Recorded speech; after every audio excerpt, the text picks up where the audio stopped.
All right, we are back. Time now for our Knicks Fix. Time to give out some awards. And if you could only have seen the pre-show chat between Alan and Wally about our Rookie of the Year, Wally changes his pick in the last second. 3 minutes before air. Way to do your pre-show research. You know, that's all good. Something changed last night. Bill, I think something changed. I think saw it's worth something, saying, though.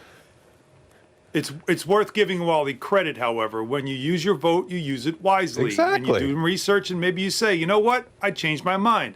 He did the right thing. Absolutely right, Alan. 1,000%. All right, why do you go with Ball in the last second here over Anthony Edwards? Well, you know, I've seen Ball and I love the way he plays. I also love Anthony Edwards. I think he's a dynamic scorer and obviously electric human highlight reel. But LaMelo Ball does it all out there on the court. His numbers are very efficient. PER is a big stat for me. He came off the bench. He had a higher PER than Anthony Edwards. Anthony Edwards was around 14. Ball was around 17. That means with his minutes, he's more efficient and does more things out on a basketball floor. Also, his defense. He averages 1.4 assists and 0.6 blocks.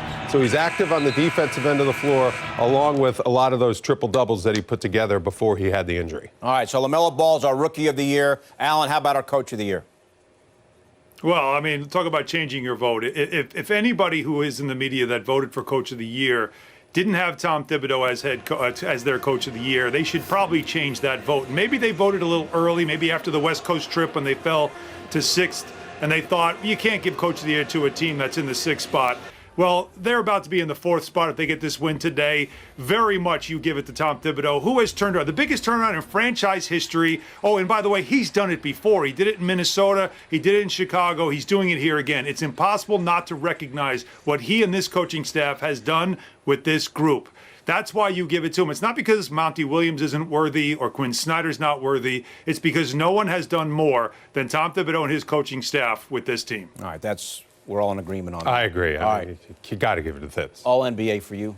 My All-NBA team? Yeah. All right, we're going to start with the center, Nikola Jokic. Then we're going to go with Joel Embiid, Giannis Antetokounmpo, Luka Doncic, and the three-point machine, Steph Curry. What a year he had.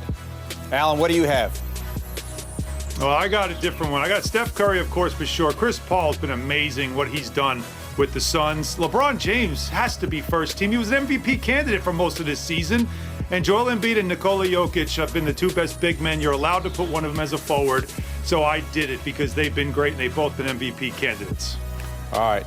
So if there's any question about Jokic, consider, Wally, that without Jamal Murray, Denver's gone 13-4. Yeah. I mean, if there's any debate, that, to me, he's got to lock it up for him, don't you think? He's got it locked up. Joel Embiid missed about 20 games because of a knee injury. I mean, he's been doing everything for this Denver team to keep them in the 4th seed and make his teammates better. That's what's so great about him. He's their main point guard option right now.